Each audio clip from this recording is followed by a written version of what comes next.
Woo.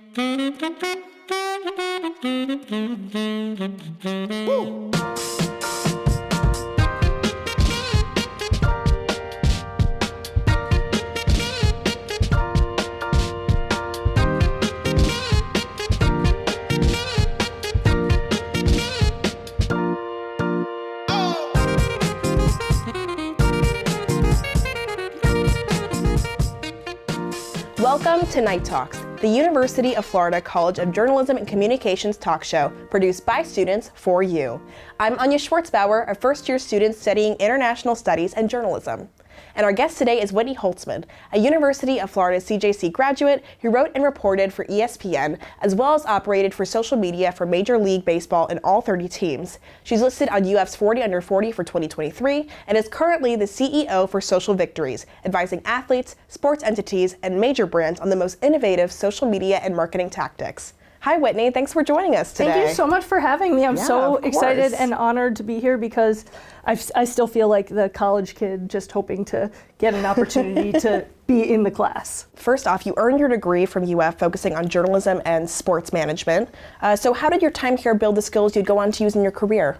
So between the time I was accepted and graduated, the Gators won 2 football and 2 basketball championships. So, I was saying during the panel that I got accepted and our teams were great, and then I graduated and things went downhill. So I'm not saying I had anything to do with it, but I don't know how you can ignore the facts. So I think it did help that we were the center of the sports universe during my time here, and it wasn't just what was happening on the field. We also had Erin Andrews paving the way and Laura Rutledge, and so it was also a great time for women who wanted to work in sports media. So I think you have to find the place that will allow for the jobs that you ultimately want to have, and for me there was no better opportunity to work in sports than coming to UF, and just I didn't even know until I got here how fabulous the journalism school was, but just knowing that all eyes were on UF during my time here really helped me make the most of being a student here, because companies came to us before going anywhere else. Yeah, absolutely. It's great to hear you excelled under that pressure. I feel like that's always what brings people to do their best. Yep. For sure. During your time at UF, you reported with WUFT and ESPNW. How did seizing different opportunities like these impact you, including your internships? I think that, I really, while friends were going out or doing other things, I was very focused on applying for internships, applying for jobs. I wouldn't stop until I had accomplished my goal. And I think a lot of times in this day and age, people get defeated really easily. And like I said, you have to be absolutely relentless and disciplined and determined. I think a lot of it is, I was saying in the session, the door's cracked open and you have to find a way to swing it open. And, the worst people can say is no.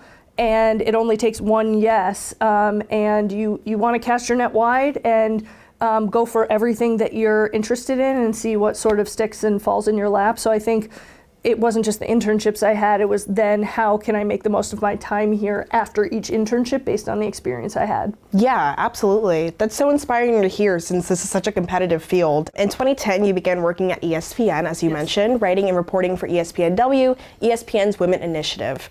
Right after graduating, what was your mindset at the time and how did you get this opportunity?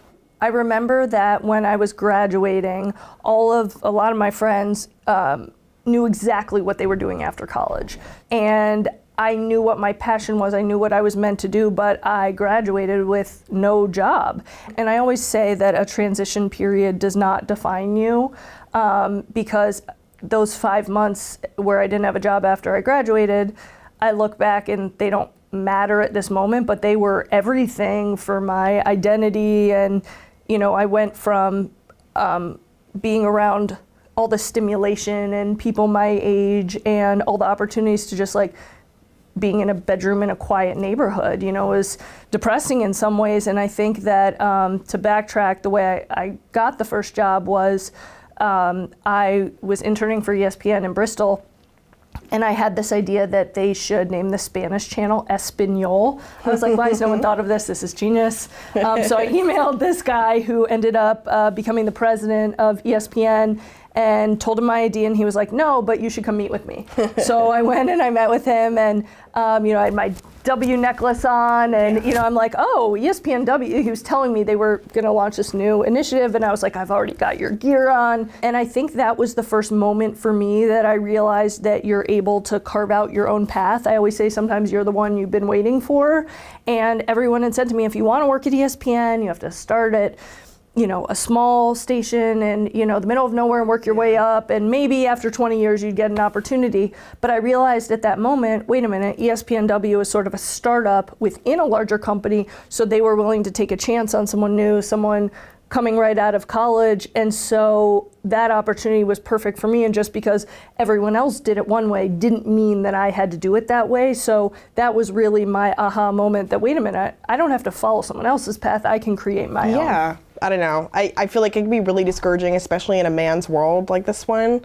I have learned to look at my disadvantages as a woman, I put that in air quotes, as my superpower. Yeah. So, again, when I was becoming an agent and I looked around and, I see that the people representing athletes all looked exactly the same. They were all white men about in their 50s, and they had a huge roster of clients, and I thought, I don't look like them, I'm a lot younger, like how am I gonna have any shot of breaking in and to build the trust of athletes? And then I kind of realized, just from conversations with people that I was representing, that the things that I brought to the table were things that they were looking for. So for example, women tend to be more nurturing. These guys were thrust into adulthood at a very young age, and they missed someone being there day to day, someone who cared about them. They were looking for that.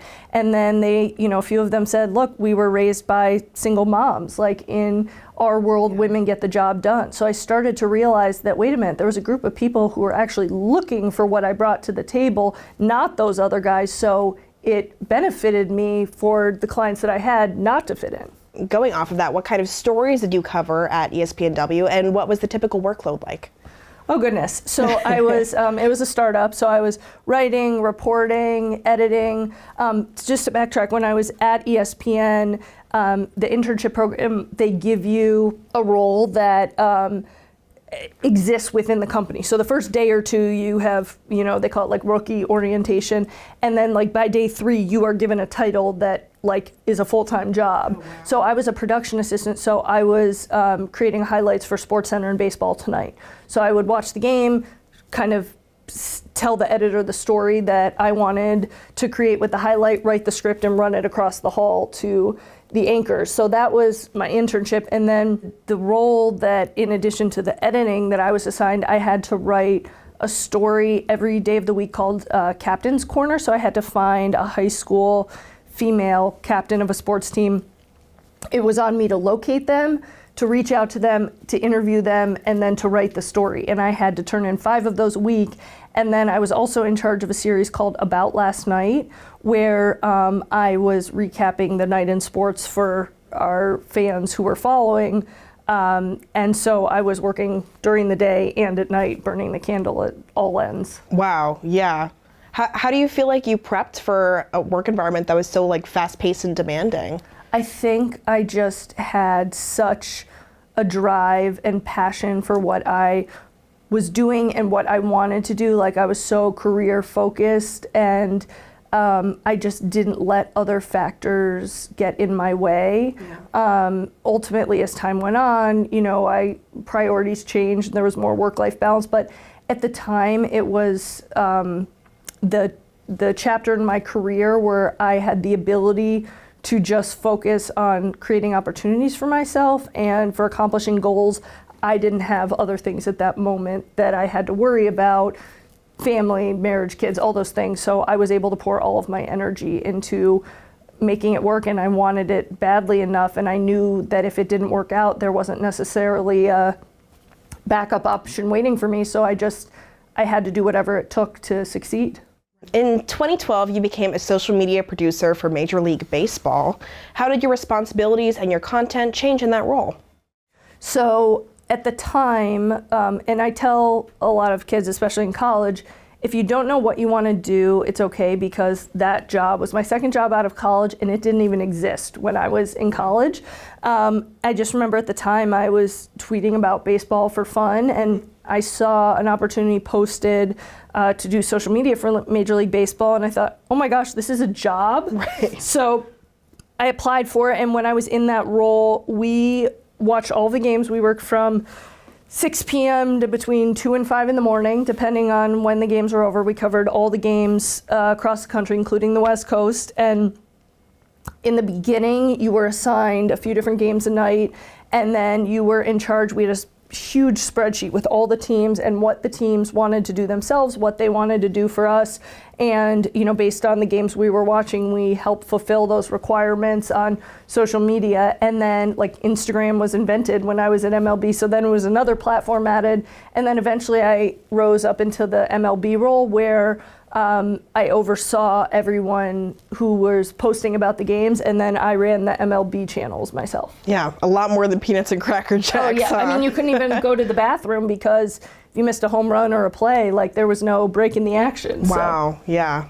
In 2015, you then worked for Vayner Media. What led to this transition, and what were the challenges switching from MLB to focusing on the NFL and Fortune 100 brands? So I think that that was a pivotal point in my career, because I talked about priorities shifting, and I realized that I just didn't want to keep missing every holiday, every wedding, nights, weekends. I was, in my eyes, I'm like, okay, I'm never going to be the CEO of MLB from this position.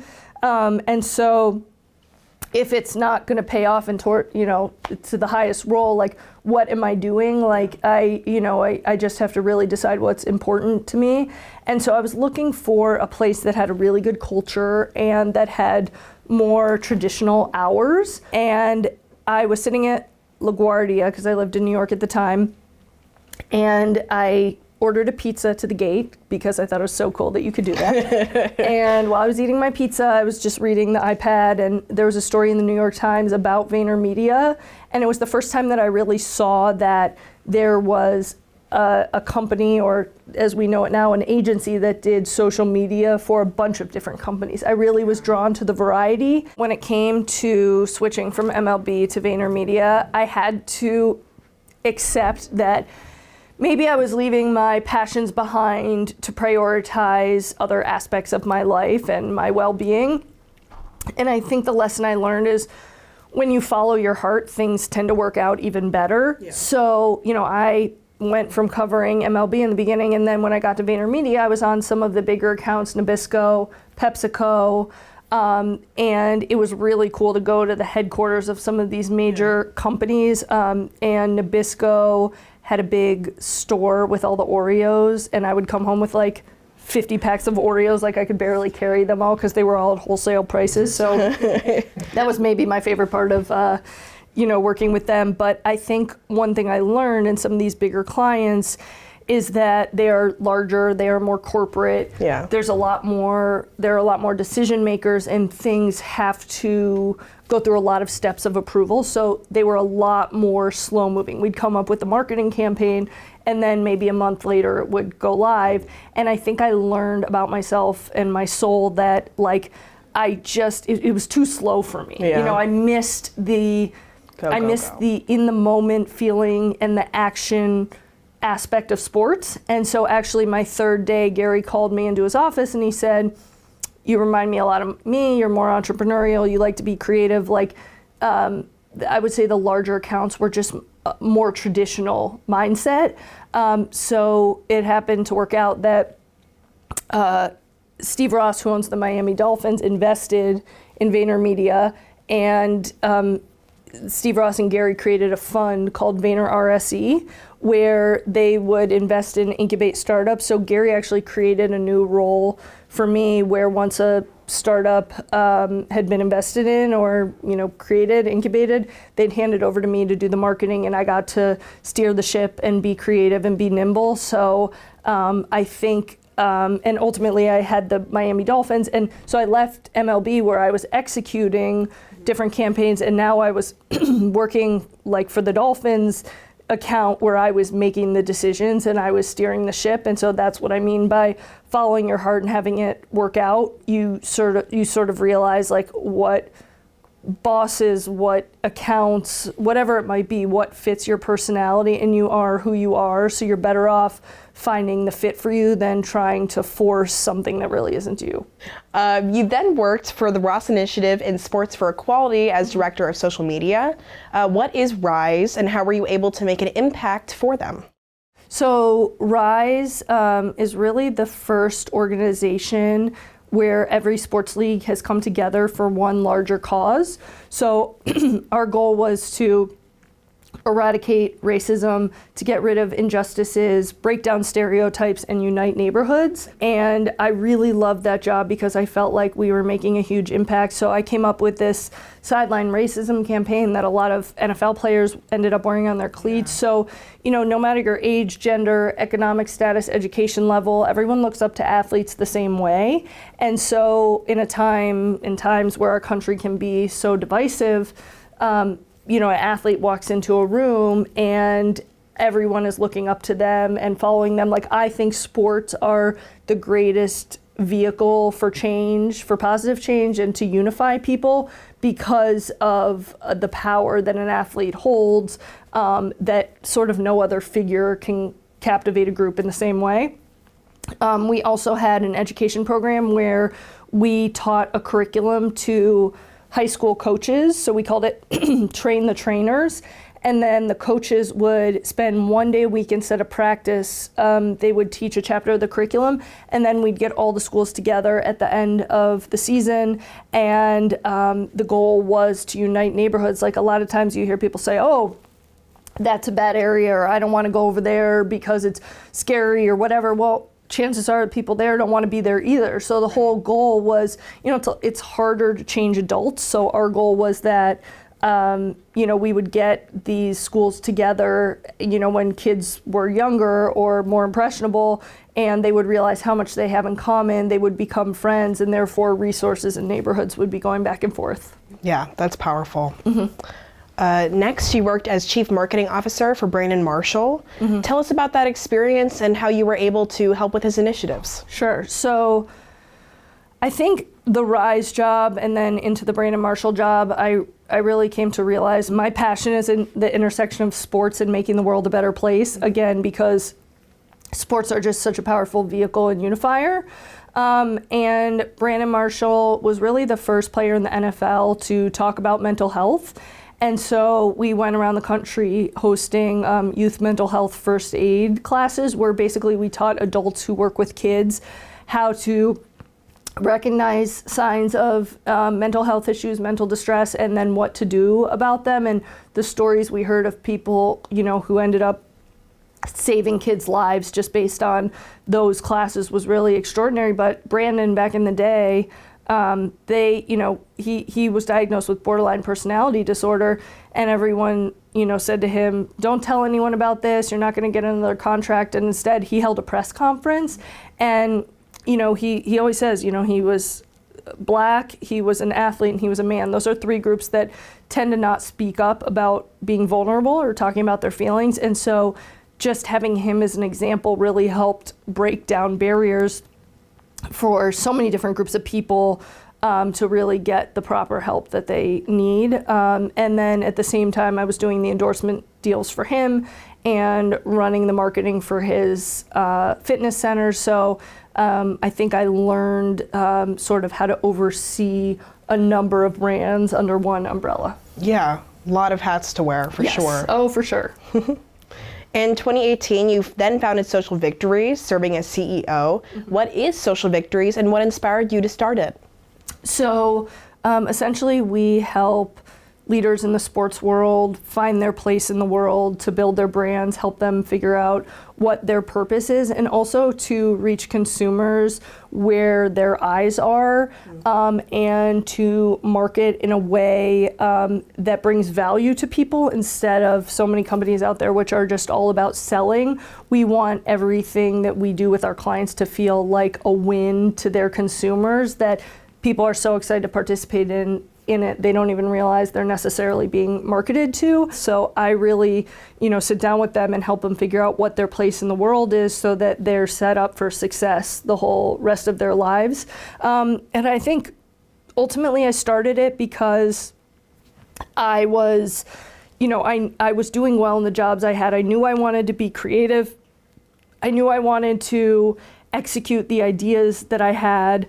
I knew that I wanted to have the flexibility of being my own boss, and I just felt like, for the criteria that I had in mind, that the only way to make this happen was to start a business myself, and I wanted to be able to focus on those relationship building aspects instead of just making everything about money. And so again, I just knew that what felt right for me, I didn't find existed out there. And so it was on me to give it a shot and try and start it. What does it mean to be your own CEO and follow a path that maybe didn't exist yet? So, I think you have to constantly put boundaries in place. I talk a lot about energy vampires and people who detract from your bank account, and you want to find people who add to it. Even when I was becoming an agent, I didn't know any other female NFL agents, so there was no one I could ask questions to. Yeah. Or, you really have to just trust your own gut and do what you think is best, because there's no precedent for what you're creating. So I think, that's definitely the hardest part. But on the plus side, I can do what I feel is right and most important every day. And I'm someone, I cannot lie to myself, so I cannot be in an environment that's doing things the wrong way or not really taking care of people or is more transactional. And so I think to me it's just such a relief that I can chart out my day and fill it with good things and good people, and also just leave a legacy of what I think is right in terms of taking care of my clients every day. In 2020, you published your book, You Are the First You. What inspired you to write it? And did the timing of the pandemic affect its release? Oh, the timing of the pandemic was huge. Yeah. So I joke that all my friends were having babies and I had a book because it took me 9 months from start to finish. So I poured everything I had into this book, and then it came out March of 2020, which many of you recall was exactly when the pandemic hit. Yes, right. So terrible timing to do anything, especially when you need other people around. So I was supposed to have all these book signings, and my clients were going to do fireside chats where they were going to interview me. We had all this stuff planned. The invitations were out, and then the pandemic hit and canceled everything. So writing a book is an investment, and really the payoff comes when people buy it. Like, that's when you recoup your investment. And also when I share this part of me that was the most personal project I had ever worked on, I started either mailing it to people and they would Venmo me, or I'd drop it off on their patio. And then eventually it ended up on Amazon. So that allowed people to then purchase it. So I just had to find other ways, to get it into people's hands. Right. But I had to work a million times harder than if it would have just worked out the way it was, supposed to. Inspired me to write the book. I never thought I was someone who would write a book at all. I thought that was reserved for celebrities. And there was a point in time where the publisher reached out to me on LinkedIn and said, hey, we're looking for more books by female entrepreneurs. We'd love to have conversations. And I'm like, all right, what do I have to lose? By continuing these phone calls. And basically they said, okay, the next step is to put an outline together. I mentioned in the panel that they said it should be a 1-page outline. Mine was 12. But the good news was half the book was written. And ultimately that outline went to the heads of the company, and they voted on it and called me and said the vote was unanimous. So I was like, well, now I guess I have to write a book. And I ended up loving the process. I'm actually almost done writing my second one because, as the same thing, I'll say to my athletes, instead of looking at sports as your purpose, how can it be your platform to your purpose? Yeah. And I think for me, my ultimate purpose is helping others and teaching them. And my book was sort of my platform to help me do that. It was everything that I would want to tell one person, but now I get to tell anyone who reads it. So it just helps me scale my why. I also believe a congratulations is in order as you were named the 2023 list of UF's 40 under 40. What significance does an accolade of that scale hold for you? Oh my gosh, it was like the greatest honor of my lifetime. I thought I was going to get to campus and they were going to be like, just kidding, you're unpunked. Because there are just so many talented superstars that graduate from UF, and just the sheer number of graduates that matriculate every year. You know, think of all the different colleges here and the number of, and this wasn't just from my class, it was everyone who's under 40. So, you know, you're taking the thousands of people who graduate every year and multiplying that by, you know, everyone who's still under 40 is a huge number. And you're like, wait, I'm one of 40? Like, it just, I couldn't believe it. And I loved UF so much, and I obviously still do. Like, UF fostered the unique person that I was and what my dreams were, and they created opportunities and had all these outlets. Like, it was just the perfect place for me. Like, I feel like UF understood me and is the reason my entire career was possible. So to get that kind of love and honor back from a place that you revere and appreciate so much, I mean, it was such a gift, and truly it's the honor of a lifetime because of the respect that I have for this university. Yeah, well, it sounds like they picked the right person. Trying. You try, and you succeed. Thank you, I appreciate that. Yeah, of course. Lastly, what advice would you give to young people looking to work in the sports industry, especially women? So I would say, just in general, this is for everyone, you know, we talked about be relentless and chasing your dreams and going after what you're meant for, no FOMO, you know, just have the tunnel vision to tune everyone else and everything else out. I would say, don't cut corners. There are often easy way outs of certain situations, but they always come back to bite you. The only thing that people remember about you is how you made them feel. So, you know, treat every relationship with respect. I would say leave things better than you found them, and find the boss who sees the world the same way you do. Kind of treat it like dating, where you work for someone who thinks that, you know, you are, that acts like you are the one person that they've been waiting to hire. Absolutely. I think that advice really speaks for itself. Yep. Thank you for your insight today, Whitney. I was really inspired by how you talked about forging your own path as a woman in an industry largely dominated by men, and how you created a career for yourself that honestly didn't even exist 20 years ago. Thank you to our viewers for joining us, and until next time, good night.